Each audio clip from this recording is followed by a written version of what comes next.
we're here in Paris, and I'm talking to Iman, and we are talking about her latest book that was published in Arabic in 2024.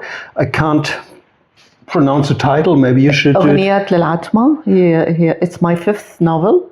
Yes, and it came out the end of 2023, and it was translated into French and English. Yeah, and the French version came out in early October under the title Chanson pour les ténèbres, and the English version came out this year in March 26. Mm-hmm. We have it here. Yeah. And it is a story, it is a family, it is a generation story of 4 generations of mm-hmm. women, that has to be clear, and it lasts from the eves of the First World War until mm-hmm. 1982. Mm-hmm. 1982, yeah. It talks about, actually, it talks about these 4 women, but at the same time talks about the history of Lebanon. That's right. For me, it is one of these rare stories that tells history without touching the public history in a way. Yeah. It is a story told through everyday's life. Mm-hmm. And what struck me mainly is that you manage to tell the story without all these big emotions. It is for me like a chronicle. It is. I mean, you don't make a drama out of it. It is all told in a very quiet literary voice that just puts down all these tragedies of a family with all these generations and the women, and it tells side by side the story without even touching the state. I mean, you don't talk about Lebanon itself. I think the word Lebanon is never told. No, and it talks about the effect of the historical events in Lebanon on the lives, on the personal lives of these people. So the history of Lebanon is a background. I don't really deal with it directly. Yeah, I mean, there's one strong sentence right at the beginning: "Your life ends, but war never does." Yeah. It is very nice the way you put it. I mean, there are 2 different systems actually. Yeah. There's this political system, and there is the everyday's life. There are the dreams of people, and there always daily attempt to live in peace. But on the other side, there is this violence and war, and the dynamics of the little lives, let me put it between brackets, and the big lives of the country or the region. Yeah, and I wonder the way you describe the dreams, of course, and the way they end. Mm-hmm. It is like, I mean, maybe I can cite a very nice line. Mm-hmm. Because it really touched me deeply, mm-hmm. About the end of dreams. You write, "She was no longer sad that she hadn't become a teacher like Yazid's mom, who spent every summer in Ajmat.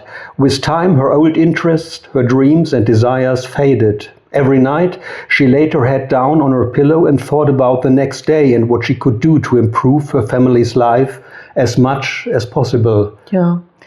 I mean, it's an example, a very simple example of what happens to dreams of young girls.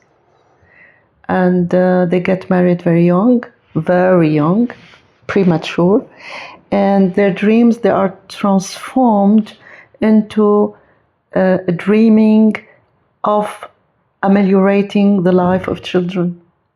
So she never fulfilled her own dream, but she transferred it to something else.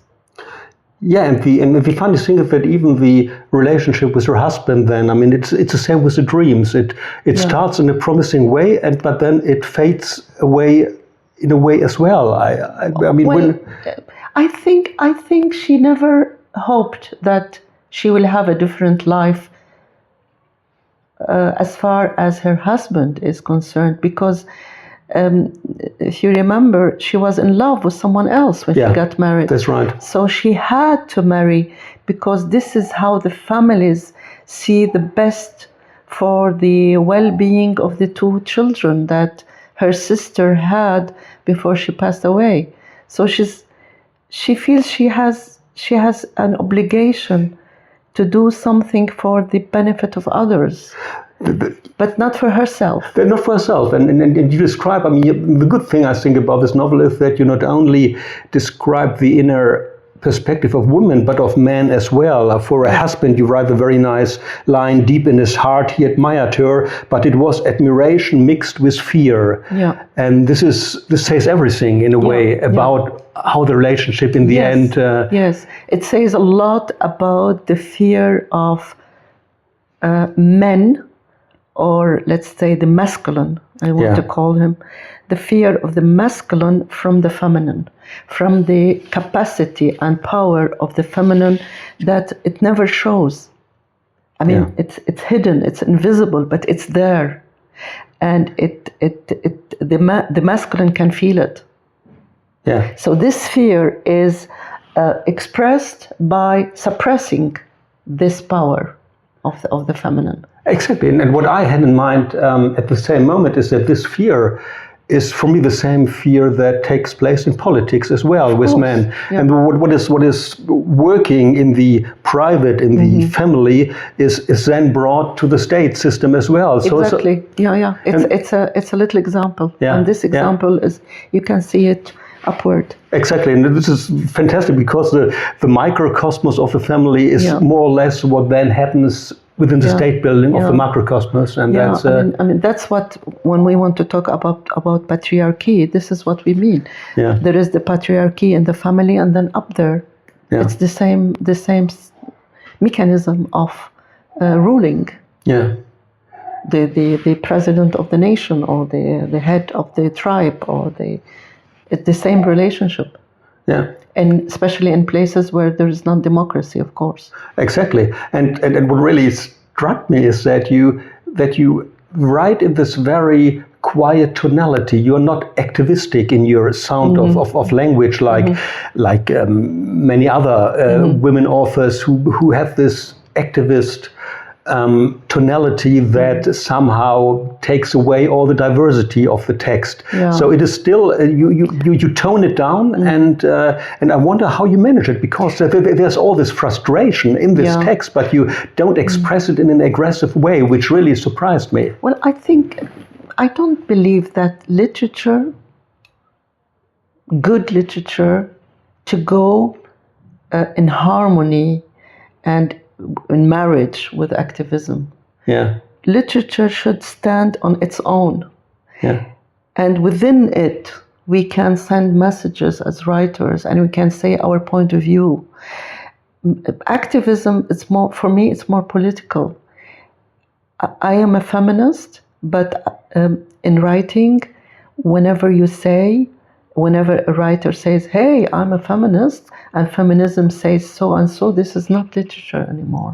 Mm-hmm. We can say everything we believe in a literary way. And I believe it's much more stronger than a manifesto.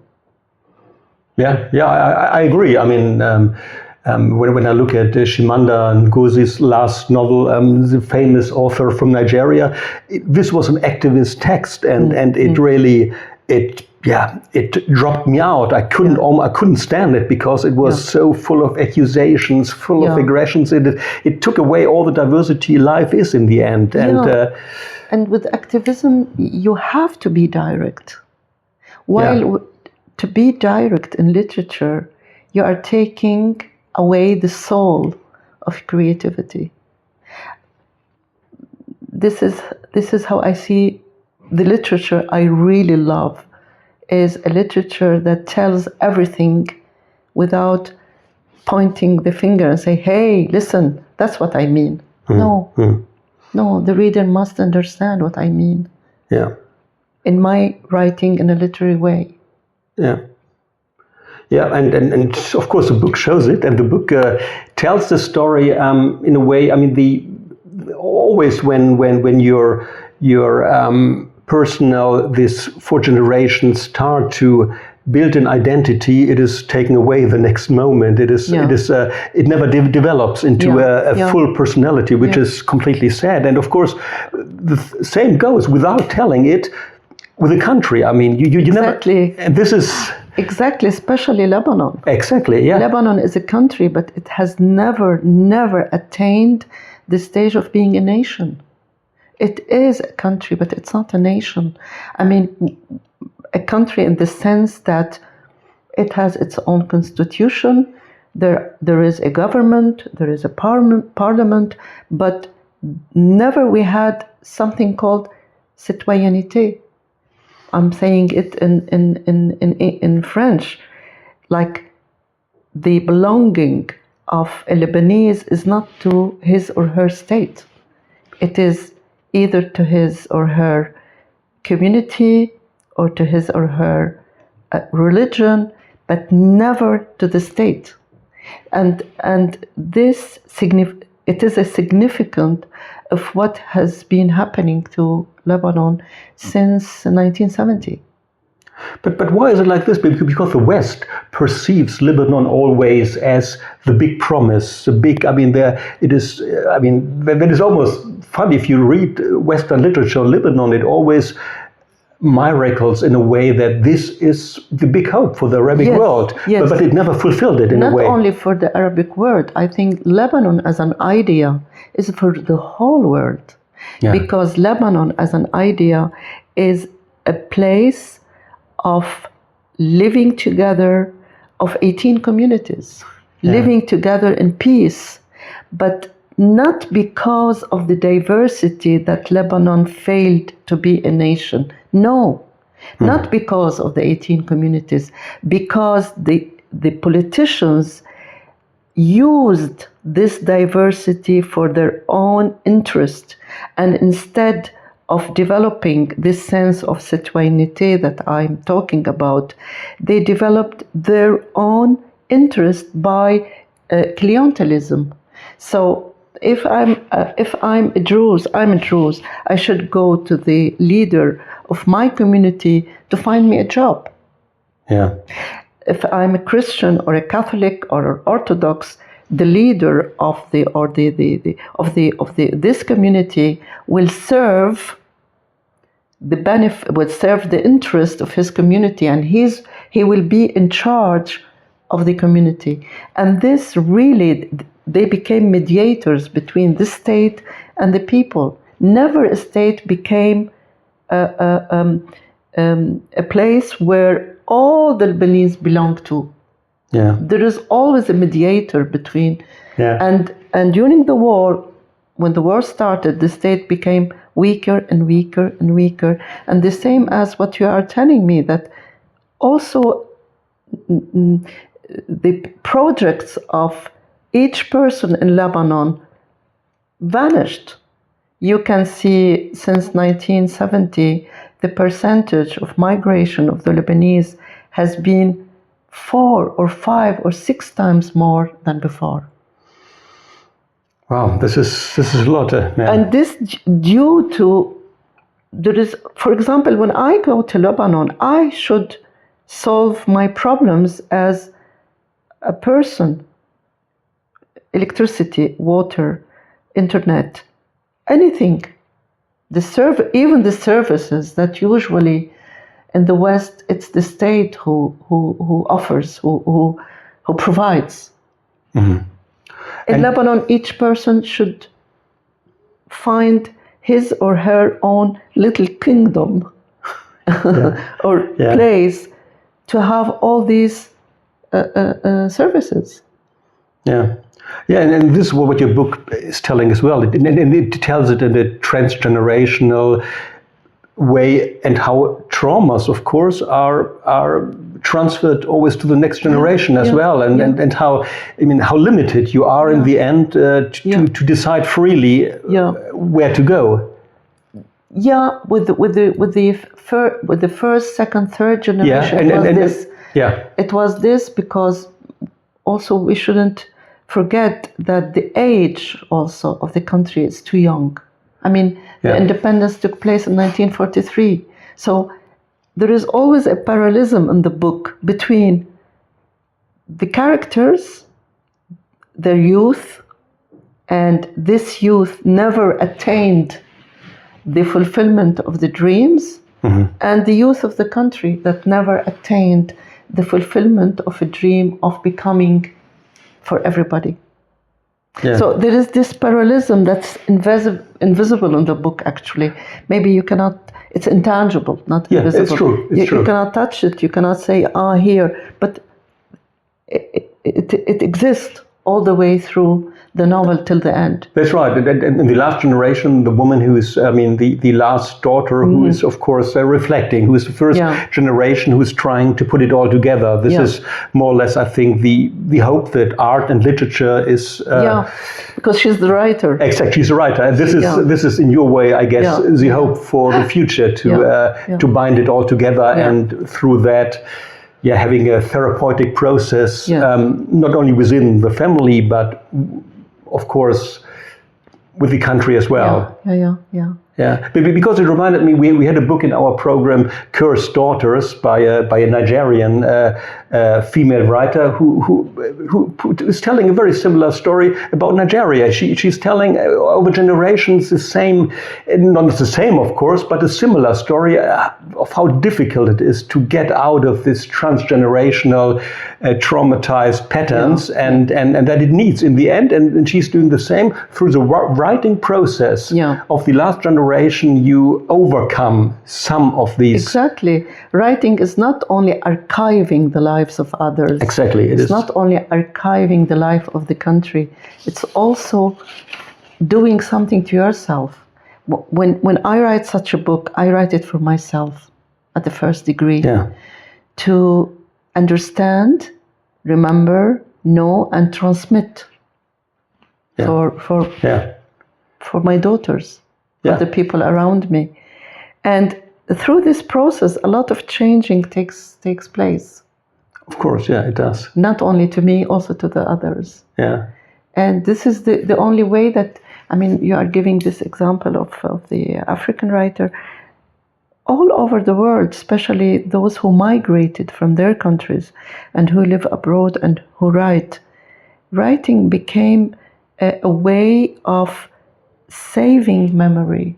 Exactly. We had this fantastic writer from China who now lives in Canada, Su Chang, who is writing down what has been completely forgotten in China mainland. And you're right. It is a way of archiving, and the same way, of course, in restructuring the memory and the house. Especially in countries that lived the war, where there has been a cut. A very dramatic cut between the past and the present because of violence and war. Literature here plays a great role in creating a bridge between this past and present, and in saving the memory of the past. And especially in Lebanon, the novel is playing this very important role. I believe maybe the sociologist will be a little bit angry from what I will say. I believe literature, especially the Lebanese novel, is playing the major role in preserving the memory of the country. That's an interesting point. And what I wonder, because the book has now been published in 3 languages, in Arabic and French and in English, and you have been on a big reading trip to the US, and I wonder, how was the book perceived by the students you met? It were mainly students, or most of the places I visited were universities. And it was mainly in Massachusetts. And I had 7 visits to the universities, to Massachusetts University in Boston, in Amherst, in Williamstown College, Vassar University. I met a lot of students, but at the same time there was also meetings in public libraries. And bookshops. The good thing that students read the book before I arrived. So talking about the book was something for them familiar, and it created a lot of questions out of their writing. And of course, the background of the story was very important for them, because, as we said, the background was the history of Lebanon. Yeah. They asked a lot of questions about the country, and also the other side of that, the book tells all the stories by a voice of a woman.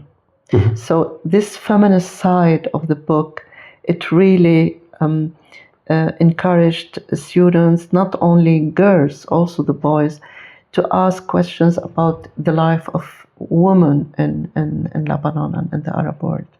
So we have different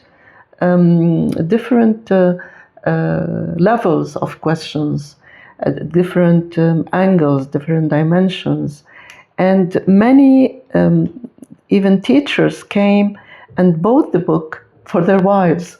Really? Yes.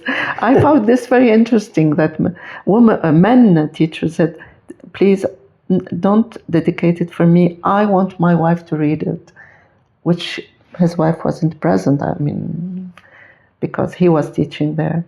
And the students, most of them, actually, they loved the book, and it was bought and it was sold very well, actually, during my book tour. And I want to really thank the publisher, who did great work also. Michel Mushabbak is the owner and the founder of Interlink Publishing. And Michel is not only a normal publisher. He is someone who's really, really helping and supporting the Arab writers in widespreading their work, translating it into English. And if it happened for him to be the agent of the writer, he would really work very hard for the book not only to stay only in English, to be translated into other languages. That's how my first two novels were translated in many different languages, because he took care of this. So and he hasn't come, because we have talked before about that the Islamophobia is taking over more and more, and this is affecting literature in a way as well, that less and less Arabic books are getting translated during the last year. So he's not affected by this. He is, but I want to change the word Islamophobia. It's not. I don't think it is Islamophobia now. It's whenever they say the Arabic book, maybe in their unconscious there is the Islamophobia. But I think these days Western and North American readers are less interested in knowing more about the Arabic culture. Because it's so complex. Even I think even the terminology of Islamophobia is very strange, because covering a whole language group and cultural group within religion idea is. I find it idiot. Yeah, it's idiotic. It's completely because if this is how they look at it, this means they know nothing about Lebanon, because Lebanon has 18 community. Exactly. Yeah. So and not even about Egypt, because in Egypt you have many Copti writers who write I read beautiful books written by Copti writers and non-Copti writers about the history of Egypt, about the dynamics of the society, the Egyptian society, about the revolution, about the young generation. So it's a very idiot perspective to say, oh, we don't want to read because Islamophobia. Yeah, this is it's one of the main problems that this. But I think I think literature passes through periods of up and down. I remember at a certain historical moment, the Chinese literature was very, very well read. Yeah. And then it came down. Yeah. So sometimes it had to do with what's going on in that country. And I want to go back to what I said about literature, that it might play a role of an archiving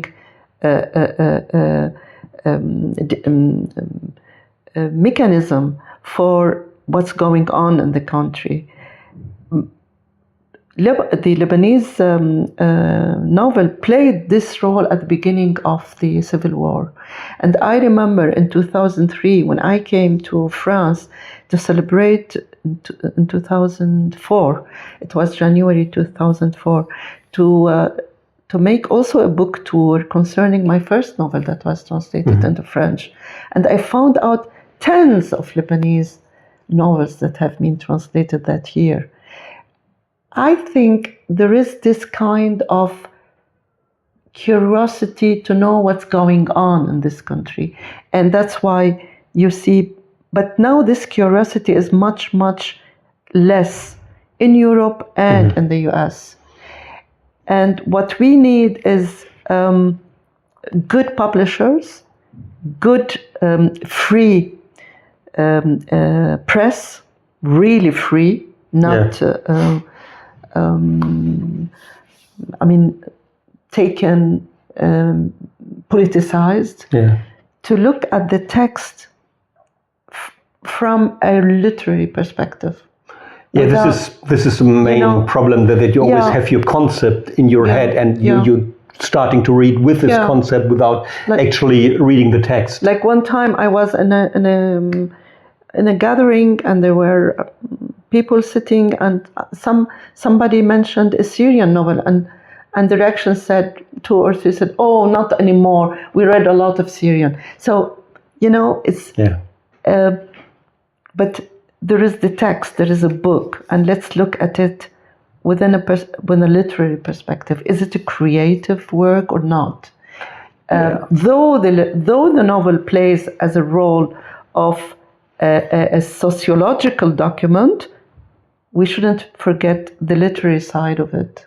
Of course, and if it is good literature like this book is, it tells not only a story about a certain culture, but it tells a human story. It tells a story that in the end takes everywhere. As you said, Lebanon is a kind of playfield of what the world is. Yes. I mean, of course, what is Lebanon? All these different sections is the world itself. Yeah. And therefore, a story like this is a story about the whole world as well. Exactly. I see this, and the dreams of these people. When you translate the book and an American reads it, an English reads it, the French copy, the dreams of finding a peaceful life, of discovering the outer world, of fulfilling the dreams of the children, of enjoying love, of enjoying life, of singing, of dancing. It is everywhere. Yeah, and of course, it's so human. And it tells a story of changing times. I mean, if you read these beautiful sections in your book about Beirut, how it was before the war, and a different city. I mean, everybody who has read literature on Beirut of this time, you think, I mean, this is. Yeah. It has been so beautiful, and now it is so terrible. Yeah. But this is with the whole world. Yeah. Sections of it have been destroyed, and they have been changed as well. So it is. And also, it gives an image of the city that the dominant, the mainstream idea about the city didn't really recognize this. Like, I remember many people when they tell me, "Oh, Beirut was Lebanon was the Swiss of the Orient." Mm-hmm. Well, it's very positive description of the country, but Lebanon was more than that. So it had its own identity. You mean? It's not only the It was not a Swiss story. Yeah. Lebanon is more than that. Lebanon is a place where it's supposed to combine the whole cultures, the whole civilizations, the whole religions, and to come out with something more important than that. And it hasn't been done. And, because of politics. It hasn't been done. And when I hear this phrase, it is the Swiss of the... I tell them, but it is more than that. Let's see the literature that the Lebanese are writing, because in the literature the Lebanese are writing, you can see even the contradictions that exist in this society. And although, despite these contradictions, this country survived hundreds and hundreds and hundreds of years. Very true. And I mean, I wonder, because your book ends in 82. I mean, of course, the end is asking for a sequel, isn't it? I mean, it is because the story is not finished in 82. I mean, No, it didn't finish. There is. I'm writing. I mean, I'm writing, but it is. My work is taking my professional work is taking a lot of my time. I should finish it this year. It's not the second part of Songs for Darkness, and I'm following the lives of the Asmahan, her name, the last generation. Yeah, who wrote this. Exactly. And her daughter, who migrated to New York. And I actually, when I was in the USA, I passed by New York for this reason. This was a reason that you went to the archives, I went to the Public Library of New York to follow the migration of the Lebanese in the 80s. Where did they live in the USA? And I found out that most of them lived in Brooklyn. And actually, I hope I can make it again to New York this year, to stay another 2-3 weeks, to more while building the end of the story, the novel I'm writing. I want to come out with something tangible, with something real. Yeah. Because I know New York, I have been there many times, but I want to live there in order to give a more realistic sense of what I'm writing. Yeah, especially the description of streets, shops, families, schools. Yeah. And if you meet people in the US, people of the diaspora, I mean, who have read your book, I mean, are they agreeing the way you? I mean, this is unusual, because you have the feminist perspective. You have a story that tells the history out of the perspective of a family, of everyday's life. This is unusual. I mean, how are they reading the book? I think, I'll give you 2 examples that happened with me. One of them, she was born in USA, but her parents are Lebanese. And when she read the book, she told me many things she didn't know, because her father and her mother didn't tell her, for example, about the problems of 1958 in Lebanon. There have been some clashes, and a lot of things they didn't know. The other example is who migrated to the USA like 30 years ago during the war. Mm-hmm. It's the war who pushed them, or 40 years ago. The 70s, yeah. They tried to discuss with me what I wrote, but they were standing on another political background. So, of course, I mean, not all the people will agree. Of course not, yeah. And I'm not writing a book for all people to agree upon it, because I'm not writing a history book. It's a novel. Yeah. It's my own perception of the things. So we discussed, but it was a very fruitful, a very positive discussion that led to say, yes, this country can have different points of view, and we have to cherish this difference, and we have to respect it. Yeah, this is the basis of any democracy, isn't it? Any democracy, exactly. Yeah. I love this kind of discussion with Lebanese who are living in the USA, but who think differently. It's interesting, isn't it? Of course. I mean, of course. So they somehow accept it, but they don't agree. They don't agree. Of course, all of them, they agreed upon the literary creative side of the novel. Yeah. They loved the novel. They loved how it was written.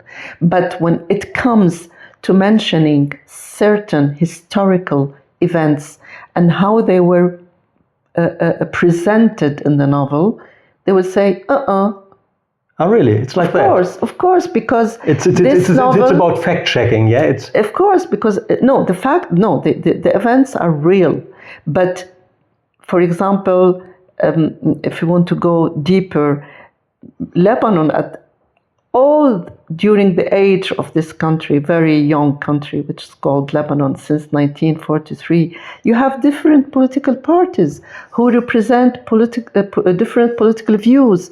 But this book talks about a certain political party. Yeah. And the people who are the personage, the characters of this novel, they belong to this party. So, of course, I mean, I was talking about them. I understand. So this is interesting because, of course, this level of the novel, I couldn't detect anything about that because I'm not into this discourse. But of course, for them, it is a completely different read, which is great. I mean that. But I never ever in the novel adopted any of these points of views. I'm a writer at the end. I write to understand. First, I write to myself to understand what has been going in this country and why we arrived to this stage. I write to myself. So I don't adopt, I don't say, hey, I believe that this is reality. In literature, we don't write realities. We create realities. Yeah, you reflect on realities. I think this is you incorporate realities. Yeah, and I mean, because there is not one reality. Yeah, it's a bit. I mean, literature is in my way a bit like a patient at a therapist. You know, I mean, it is you talk, and while you're talking, you overcome or you realize what you are, or you get rid of the trauma that caused you to write. Exactly. Because, for example, with my first book, it was the trauma of the war that made me write the book. And when I finished and the book came out, I saw things differently. And this took me to wild mulberries, because at the end of writing a book about the war in Lebanon, a big question is born. Okay, now I feel this trauma, I can handle it, but why there is this violence at the end? Yeah, I mean, why? Why? Of course, this big question, why? Yeah, it's everywhere. Why in our country? And why in the world? I mean, this is again the question. Now this is what's happening there. It is happening everywhere. And now you ask the question, why in the world? Yeah, yeah. So everybody is afraid. I mean, now everybody is afraid. Yeah, yeah, and to be coming down to a very basic level of life. I mean, the people who have read this book in the States, I mean, have they read the English version or the Arabic version first? In the States, no, English. English only? Of course, yeah. Because, I mean, they are living there since 40 years. It's not easy to get the Arabic book there. Yeah, and of course, and they are Americanized in a way. And many people ask me, they want the Arabic version, and I send it to them. Really? Yes. I mean, they read the English, and they said, please, we want to read the original. And I sent some copies. Really? And that's different to France. I mean, you told me before that people here are waiting for the French version first. Yes. This is a difference, which I quite... especially the Lebanese. I have Lebanese friends. They don't read Arabic. That's interesting, isn't it? It has to do with the historical relationship between France and Lebanon. Many Lebanese, they are Francophone. Yeah. So they don't read Arabic. And especially when they migrated since years, like 45 years, and they lived here, they don't read Arabic anymore now. I know some of these persons who waited for the French and they read it. And nevertheless, the next one will be in Arabic first again, or of course, yeah, you never know. I mean, if the market is asking for an English version first, well, we don't. Well, at least me, I don't write for the market. Okay, I write for myself. Yeah, and as long as I dream in Arabic, I will write in Arabic. That's a very nice conclusion for this interview. So let's stop here.